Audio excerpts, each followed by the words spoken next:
భద్రాద్రి రాముణ్ణి నాది ఈ పవిత్ర రామాలయ దేవాలయం ఏదైతే ఉందో ఆనాడు భక్త రామదాస్ గారు నిర్మించిన ఈ రామాలయం గతంలో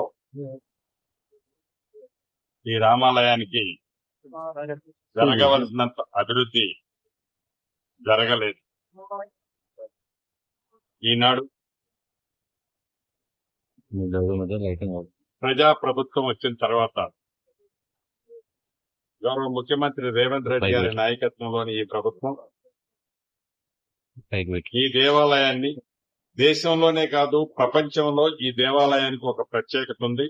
ఈ దేవాలయాన్ని మరింత అభివృద్ధి చేయాలి అనే సంకల్పంతో మొదట విడత 351 కోట్ల రూపాయలు రాష్ట్ర ప్రభుత్వం శాంక్షన్ చేసి మొన్న శ్రీరామనవమి నాడు గౌరవ ముఖ్యమంత్రి గారు సహచర మంత్రుల అందరి సమక్షంలో దీన్ని శ్రీకారం చుట్టే కార్యక్రమానికి శంకుస్థాపన కూడా చేసుకోవడం జరిగింది.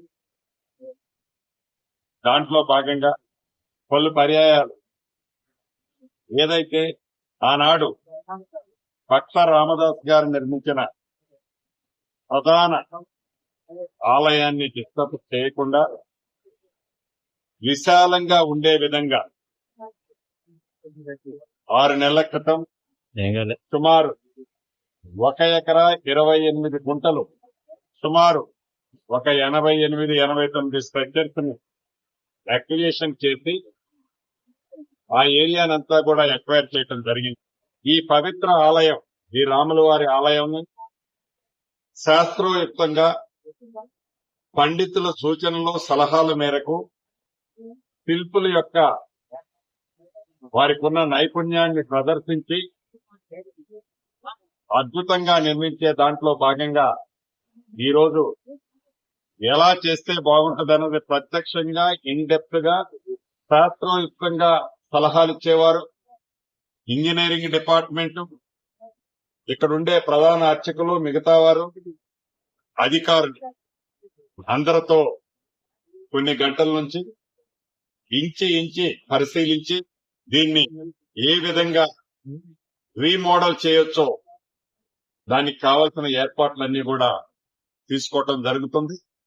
రాబోయే కొద్ది రోజుల్లోనే దీన్ని పూర్తి ప్లెడ్జ్ లో రాబోయే గోదావరి పుష్కరాల నాటికి ఈ దేవాలయాన్ని మోడరైజేషన్ రీమోడల్ చేసే కార్యక్రమాన్ని పూర్తి చేయాలనే దృఢ సంకల్పంతో ఆ రాముల వారి దయతో ఈ ప్రభుత్వం ఏ కార్యక్రమం అయితే ఈనాడు చేపట్టిందో వారి సన్నిధిలో చేసే కార్యక్రమం సఫలీకృతం అయ్యే విధంగా ఆ రాముల వారి దీవెనలతో గౌరవ ముఖ్యమంత్రి రేవంత్ రెడ్డి గారి నాయకత్వంలోని ఈ ప్రభుత్వం దాన్ని పూర్తి చేసే దిశలో వడివడిగా యుద్ధ ప్రాతిపదిక మీద ఈ పనులకి స్టార్ట్ చేయబోతున్నాం. తప్పకుండా ఆ రాముల వారి దీవెనలతో క్వాలిటీ వర్క్ తో రైట్ టైంలో భక్తులకి ఎక్కడా ఇబ్బంది కలగకుండా ఉండే విధంగా శాస్త్రోయుక్తంగా దీన్ని నిర్మించగలుగుతామని రాముల వారి భక్తులందరికీ ఈ సన్నద్ధి నుంచి తెలియజేస్తారు.